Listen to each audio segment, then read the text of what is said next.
ಅದೇ ಸುಮಾರು 20 ದಿವಸದಿಂದ ಹಾಸ್ಪಿಟ್ಲಲ್ಲಿ ಅಡ್ಮಿಟ್ ಆಗಿದ್ದರು ನಮ್ಮ ಮಾವ.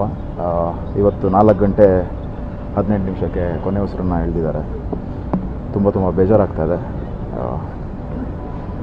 ಕರ್ನಾಟಕ ಕಂಡಂಥ one of the most eminent personalities ಅಂತಲೇ ಹೇಳಬೇಕು. ಕನ್ನಡದಲ್ಲಿ ಫಸ್ಟ್ ಟೈಮ್ ಮೊದಲನೇದಾಗಿ ಪಾಸಾದಂಥ IAS ವ್ಯಕ್ತಿ ಇವತ್ತು ನಮ್ಮ ಜೊತೆಗೆ ಇಲ್ಲ ಅಂತ ಹೇಳೋದಕ್ಕೆ ತುಂಬ ಬೇಜಾರಾಗ್ತದೆ. ಇವಾಗ ಇಲ್ಲಿಂದ ಅವರ ಮನೆಗೆ ಕರ್ಕೊಂಡು ಹೋಗ್ತಾ ಇದ್ದೀವಿ. ಅಲ್ಲಿಂದ ಬೆಳಿಗ್ಗೆ 7 ಗಂಟೆಗೆ ರವೀಂದ್ರ ಕಲಾಕ್ಷೇತ್ರಕ್ಕೆ.